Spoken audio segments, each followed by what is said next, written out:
in as well, so it seems like that is something that Almighty Capybara Elite seem to go for, because last week we barely saw Casting come through, Talon never came through, and obviously Viego we saw once or twice, but it was quite underwhelming even with his recent buffs. But it's looking like it's going to change hands. That Nautilus does go through to BBB. Yeah, still a really strong pick overall, really strong tank with a whole bunch of crowd control. And if you ever want a champion to follow up the Nautilus ultimate, then it is that Yasuo. The multiple knockups that you can get for the Yasuo is definitely a strong pick here for the side of BBB if they're going to decide to lock it in the end. Another pick that Kiss feels very comfortable with. Again, it can be flexed, you know, you can play it in the Baron lane if you want to. But most likely you're going to go in the mid lane here for Kiss. And now what you're looking for on the side of BBB is just more champions with knockups. You know, you can go for something like maybe Gragas jungle, for example, could be really, really good. Or any champions that have any sort of crowd control and knockups to kind of set up this Yasuo to be a main carry.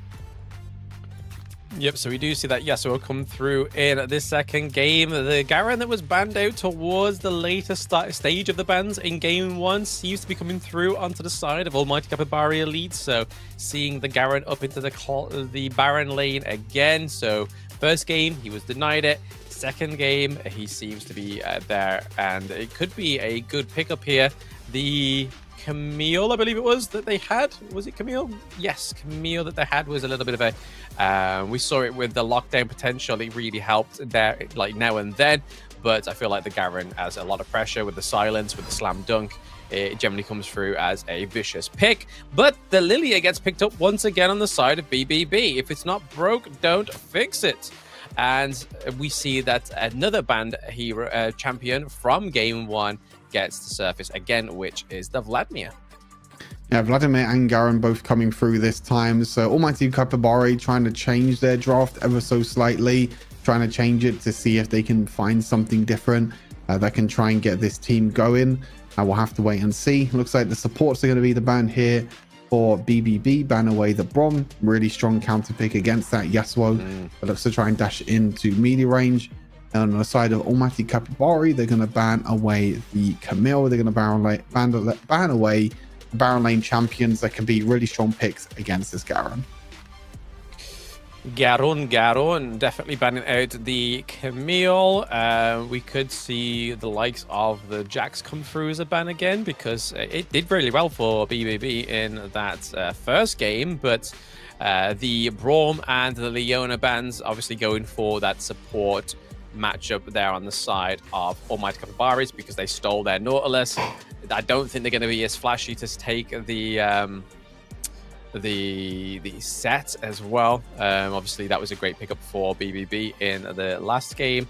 But again, we may be seeing that Kaiser. It's been flirted with like it was in last game. It was the Kaiser or the Xayah, but Xayah's been taken off the card. So it's looking to be, again, another one of those big meta picks in the ADC lane, and it is Kaiser this time. Yeah, Varus could have also been a very strong pick, again, talking about the crowd control and the lockdown that you need for the Yasuo to be able to follow up and set up the plays for Yasuo. Kaiser just becomes another carry in the end that can really use her ultimate to try and dive into the back line, try and follow up from the likes of the Lilia Sleep and the Nautilus ultimate and everything else as well. And also a very strong pick, as you mentioned, in the meta as well. On the other side, it is going to be that Zeri and potentially the Alistar as well. The champion that's really good at disengaging. If you want to try and headbutt the likes of Yasuo away from your team, or even Lilia as well, you can use that, or you can use a headbutt pulverize combo as well to try and do something else. Are we going to get an enchanter support here? Are we going to get a Lulu? I doubt it, because we already have an Ortholis, so why not put 2 supports on the field? Let's go. Double Spice things up in game 2. That'll be very interesting stuff. Again, really curious to see where this Yasuo is going to be heading. It looks like mid lane picks are being hovered at the moment. Potentially the Syndra for Kiss in the mid lane, which means this Yasuo is going to go up into the Baron lane against the Garen. Really strong pick, really, for the Yasuo. Can really look to try and stack the grass beyond dying if he is going to go for that tank build. He can stack it quite easily against Garen. He has a pretty easy lane against Garen as well. And Syndra can look to put on the pressure on this Vladimir in the early game. Yep, so we're not going to get the Battle of the Balls that we did in last weekend where it was Ari against the Syndra, but the Syndra does come through, and we were very excited about this pick last week because we were a little bit gutted that there wasn't very many spicy picks coming through. Like, we really wanted to see the Viego in day one, it didn't come through. Day two came around, it came through. We were a bit like, disappointed, didn't quite do what we expected. But then the Syndra came through in one of the games and it was like, oh, okay, playmaking coming through. The Syndra is actually being played very, very well. So if this is going over to Kiss Kiss, I can imagine that it's going to be a huge mid to late game champion on the side of BBB. But the Zeri to come through and try and sort of contest the poking onto the Kaiser is again going to be really interesting. And seeing that Alistair come through was banned in last game, so it seems like it may be a pocket ban from game one that was allowed to come through in game two.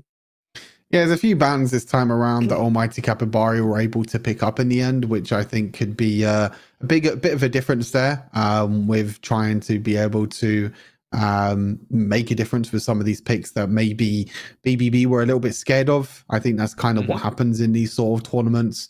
Is you're trying to ban away champions specifically towards kind of like the one tricks, I guess you can say in the end. Well, not necessarily one tricks, but champions that players are going to be comfortable with rather than kind of meta picks. Like I said, you're seeing champions like Kassadin and Viego and Talon banned rather than the Hecarim, even though Hecarim probably one of the strongest junglers out there. But when you know that a player feels really comfortable on a champion, you just don't want them on that comfort, because if they get comfortable in a series like this, then they can really make a difference, even in an off-meta pick.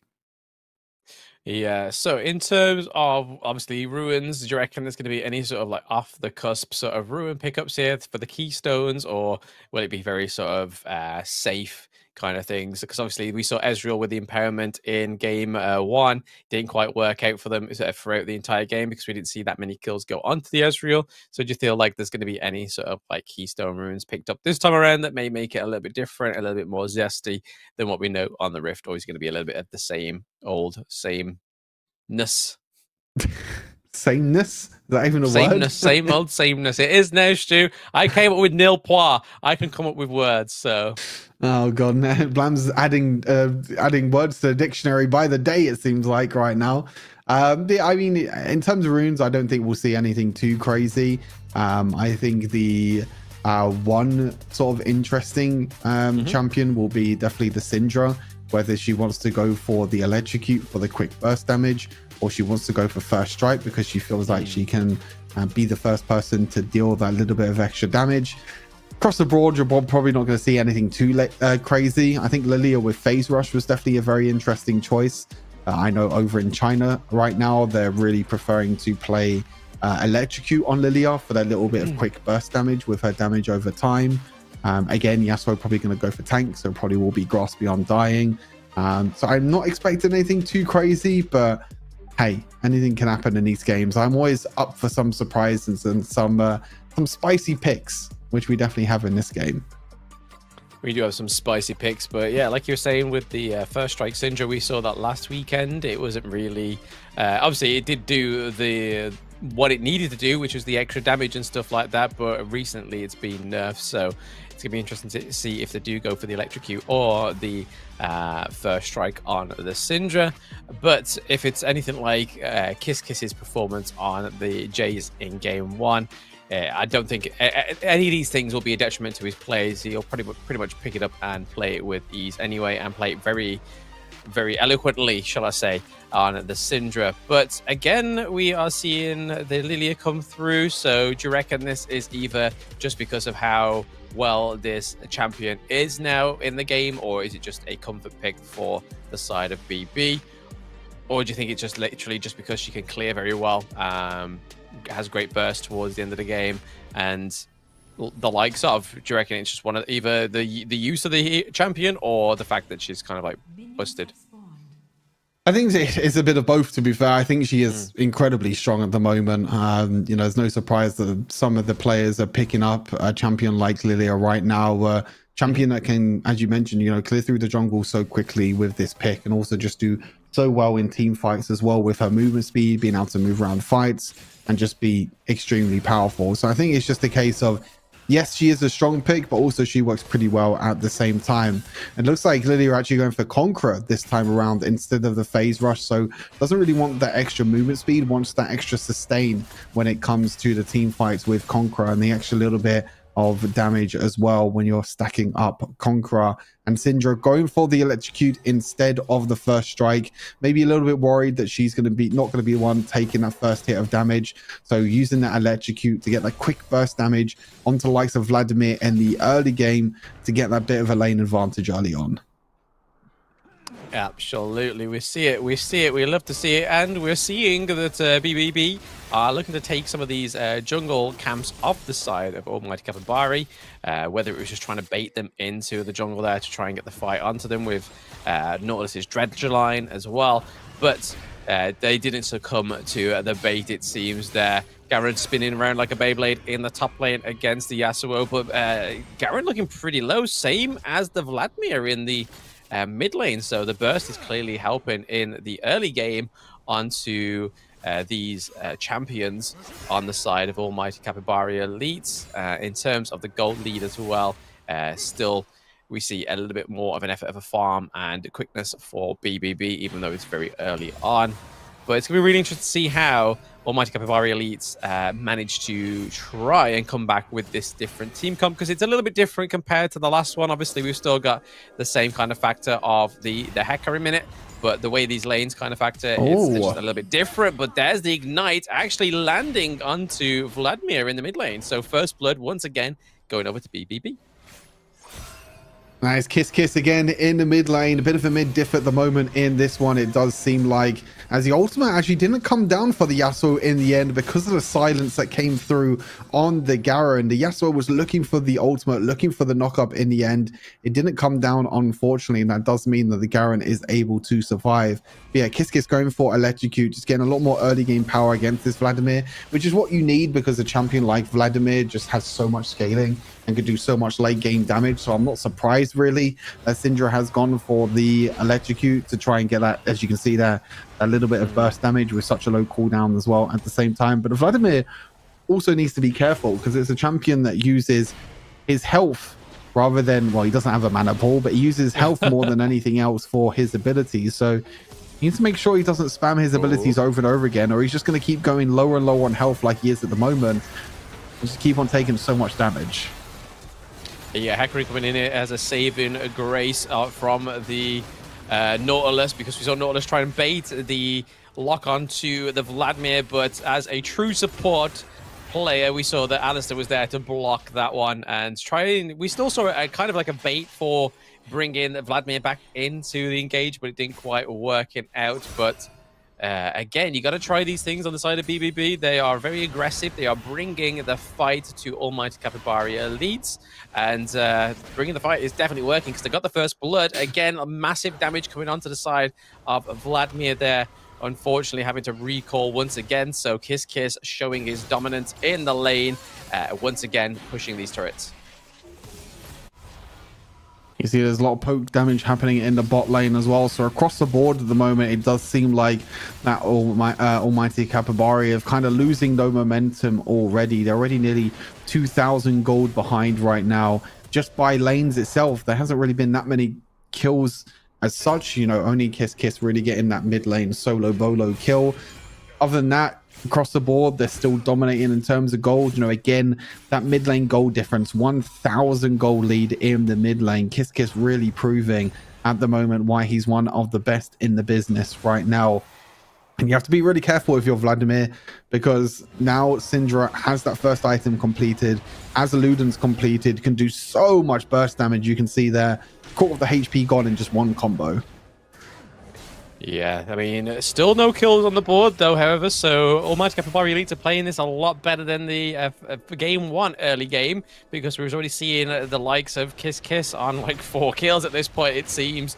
So now that the Dragon and the Rift Herald are up, I think we'll see a little bit more of engage, but again, Hecarim really showing how that fear just can push you from safety, and being a squishy champion like the Syndra, and then having this poke from the Zeri as well is just doing great bits on the side of Almighty Capybara Elites. They've managed to pick up a kill for themselves, so they are not down and out just yet. But Yasuo putting on some massive pressure onto the Nautilus, not Nautilus, sorry, the Alistair to take him out of the fight. But still, he's not done. Garen's going 1v3 at the moment, and he's not doing too bad, but he does get rooted and destroyed at the end. But fair play to him with that much sustain against a 1v3. You got to keep it commendable. That fight looked like it lasted a century, to be honest with you. There were so many fights happening across the board. We also saw Feko diving into the back line as well, with the Kaiser trying to get another kill. Couldn't get any in the end, but BBB in the end still coming out on top here in this scenario. And now also trying to get a bit of an advantage around this dragon. They've taken a Rift Herald already. And now they're looking to try and potentially use this in the mid lane. You can see Bai at the moment going towards the mid lane, trying to use this Rift Tower that is going to secure the first tower of the game. But can they get anything more from it? The Yasuo is even trying to go onto the dragon at the moment, and he's just feeling so much confidence right now onto this pick. Hecarim needs to be careful because the rest of the team is also here trying to help out as well. The Nautilus ulti comes in, the flash forward as well. But Hecarim's like, hey, I can also jump over the wall as well, buddy. I don't have flash, but who needs a flash when you have a flying horse coming at you? Whereas Nautilus is also going to go down as well. The knockup misses from the Yasuo, and also the stun as well from Syndra also missing in the end. So a few abilities missing here from BBB, but it doesn't really matter in the end. A few more kills going over to them. A 2-for-2 trade. The first tower going over to BBB, but the first dragon going over to Almighty Capybara. Yeah, so we've already seen a little bit of improvement from Almighty Capybara with this team comp. However, that Kaiser is looking at trying to whittle down that Garen and trying to take that Baron lane first tier turret as well, but it just didn't quite come into fruition. Again, the silence coming through with the spin to win. The slam dunk comes through as well, right under the turret, and he still manages to survive. But is Nautilus going to stop that survival? It looks like it's not, because he's able to get that movement speed increase to get back to safety. But speaking of danger and safety, Yasuo is here, and he's going to go around in the alcove. Is it going to be enough to take him out in that Baron lane as well? We are yet to see that little icon come up saying killed. I mean, Hecarim's on the way around. He does get the slain as well, but Hecarim and Alistair are on the way up to that Baron lane, as there's something going on in the mid lane as well. It's currently a 2v1 up into the Baron lane, and it looks like Yasuo is not going to come out on top of that, and that is a no-go Jeunes for Yasuo. Again, a bit of a messy game, it seems like, across the board. There's so much action happening. There's so many fights happening as well. Kaiser using the ultimate now to go on to the Alistair. Alistair really has nowhere to go at this point, but he does have a lot of tankiness in the end. The double stun, though, the ultimate onto the Zeri, and that's another kill over to Kiss, and another kill over to the Kaiser as well. So overall, a pretty insane trade across the board, but I mean, still, BBB look to be extremely dominant in this game. Even though they are giving up a few kills here and there, they're still 6,000 gold ahead right now in this game, and they're still looking extremely comfortable to be able to take the second game. Yeah, it's really shocking that the fact that Almighty Capybara Elite seem a lot more competent in this one, but still very much behind in that gold. And I think it's all down to the fact that the turrets in the mid lane and the Baron lane as well are already pretty much done for. So the platings would have been picked up by those. The 2-kill lead wouldn't have given that much of a gold lead over. But I think it's just, again, another props to Lilia's jungle clear within this game as well. It seems to be going very well on the side of BBB and keeping them alive, because she is ahead by 1.2k in that jungle, and then almost the same kind of story in the farm lane. But again, a knock up onto the Nautilus. Nautilus is looking mightily tanky there. It's a 4v1 onto the Nautilus with Syndra and Kaiser quite close by as well, but it looks like they're trying to do some maintenance on these lanes. But Hecarim going in onto the Kaiser. Is it going to be enough to pick up the kill? Yes, but it goes over to the Alistair. Not quite where you want that kill and goal to go, but it's still taking down and eliminating that Kaiser, who is great damage output on the side of BBB. But again, another Sungun dance in that mid lane. 2v1. Snooze onto the Hecarim. Is it going to be enough to catch him out? It is. Yasuo straight in to take up the kill onto the Hecarim, as we see the Garen sitting here, manages to get the Baron lane turret, but is he going to get out alive from this chase of the Yasuo and the Lilia? Looks like he is in the end, as he looks like they went from a chasing away from Yasuo and Lilia to a get the kill on the Nautilus in mid lane. So it actually worked out pretty well for the Garen in the end, taking the top lane tower, taking the kill as well in the mid lane. Again, a few misplays, I feel like, from BBB. I mean, they still look comfortable, but it's definitely not clean blam. It's not like a clean game where they're trying to just get, you know, comfortable in terms of kills and everything. There are still situations where they, you know, Almighty Capybara can come back into this game, that they're so behind in terms of gold right now that it's so difficult for them to even try and contest objectives like this dragon, which, as you can see, they're just going to completely run away from for now. Yes, so we're not going to get that second Dragon Soul, well, the entire of the Dragon Soul, sorry, acquired on the side of Almighty Capybara Elites this time in Game 2, as BBB did in Game 1, but they do get the kill onto the Garen in that mid lane, as he was trying to take the mid lane turret, but it still wasn't quite enough for them to give too much damage onto the turret there. So still standing, still pretty much a bonus gold objective on the side of Almighty Capybara Elite, but there seems to be a little bit of a calm before the storm, it seems, here, as Syndra manages to take that turret down in the bot lane as well. So again, no first tier turrets available on the side of Almighty Capybara Elite, so that means that they are very susceptible to these mid-game ganks that can happen by BBB as the Baron Nashor is up. I don't think we're going to see a play for it until we see some more numbers fall on the side of Almighty Capybara Elites. You see in Jeunes here, unfortunately completely caught out. The Ignite might be enough in the end as well. It's actually the Hecarim that's going to be enough in the end to take that kill. And now they're looking to try and run down the jungler. The Lilia is going to get ultied, the silence, and suddenly 2 kills are gone over to the side of Almighty Capybara, and now they're going to try and take away this Baron. There's no jungler left alive right now for BBB, but they do still have Kiss Kiss trying to steal it with the Syndra. Not going to be enough in the end. So Almighty Capybara slowly starting to get picks across the map. You know, this Nautilus one for Jeunes has been caught out quite a few times here on this Nautilus, and it's been quite difficult for this Nautilus to get going in this game, but Feko forces a flash from the Zeri in the mid lane. Needs to be careful of the Alistar though, but probably has enough movement speed to get away from that one. Yeah, like you said in the draft, like the Nautilus was going to be there to kind of set up this Yasuo, but really we haven't really seen them rotate much around as a pair, so the Nautilus is kind of not as engagey as the set was. So obviously seeing that Jeunes on the set was actually a really great performance, whereas the Nautilus had kind of taken that back seat where we thought originally that it was going to be an aid of helping the Yasuo with the knockups, basically being a great advocate for his ultimate and being able to carry that through. But unfortunately, it hasn't been quite the case here, as you said earlier, Stu. But there could be a barrage onto this mid lane turret, but there is the knock-up, the airborne onto the Hecarim, and it goes down. So once again, kiss, kiss, bang, bang. Vladimir getting a trade into the backline, though. And again, a double kill onto the Zeri. So a few trades going on here. It's currently a 1-4 trade on the side of BBB. It is a team wipe, and they have the minions in the mid lane. Is this going to be the end of game 2? I'm not too sure if they're going to have the minions or the damage to really take down these towers. They need to try and push this as quick as possible. But it looks like the Syndra is just going to go away for now. They only have 15 seconds.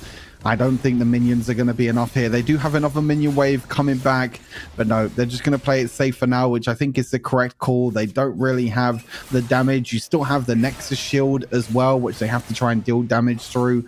In the end, they're just going to take the mid lane inhibitor for now. They're going to take the buffs away from Almighty Capybara and also the jungle camps as well, which is exactly what they're going to do. But again, one team fight here for the side of BBB is kind of all they need. They're outplaying Almighty Capybara at the moment when it comes to the team fights. Yeah, they definitely seem to have the edge because we see that Capybara kind of bring it to them, but then all of a sudden it kind of just flips the table over, and then all of a sudden BBB is just literally on top and getting kills left, right, and center. Like a 1 for a whole team trade is definitely a worthwhile. We see the Proto Belt coming through from the Alistair there, but still doesn't really follow up anything. So again, a little bit of a wasted taunt onto the Syndra, it seems, but the last dragon is up. The mountain drake is up in 6 seconds. I feel like there may be a go for this one, but even if the teams do get it, they're not going to get the complete dragon soul anyway. So really, it's just going to be used as a gold objective, it seems, here on the side of BBB. But we are getting a big engage here. It's what, a 4v1 onto the Yasuo. They have to take 4 men to take down the Kiss Kiss. That is crazy, but also a little bit of a compliment. It's like, oh, we kind of need a lot of people to take out this Yasuo, and we're going to lose the Mountain Drake for it. But we took out Kiss Kiss, so there may be hope into this next fight. They need to hope for something here. Looking for the flank here from the Hecarim. Hecarim's in such a great position right now. Needs to just be patient. I don't think he was patient enough. Maybe he should have hit the go button a little bit beforehand, because this Nautilus is going to take a lot of damage before he dies. Doesn't even die in the end. He's so tanky. He takes so much damage in the end. And now they just have to wait, really, until this Yasuo comes back alive. Once this Yasuo comes back alive, then they can try and look for another 5v5 fight. As they're trying to catch onto the Hecarim, maybe the go button is now. They know that Zeri is back in the base, and they're trying to kill away the Hecarim. The snipe in the end. Oh, not enough in the end. Unfortunately, the Lydia cannot take the kill. But now with the Hecarim so low on health, they can try and burst down this Baron before the Hecarim even comes back alive. They have so much burst damage thanks to this Kai'Sa. The Garen's going to try to do a lot of work. The smite needs to come in. It does come in the end. But the side of Almighty Capybara are doing so much damage into the backline. The Vladimir getting a double kill in the backline in the end. Kiss Kiss trying to do enough poke damage. So many members of Almighty Capybara are low on health, but the Baron buff is secured now for the side of BBB. So once all these members come back alive, they can look to try and push the lanes and turn towards this Elder Drake.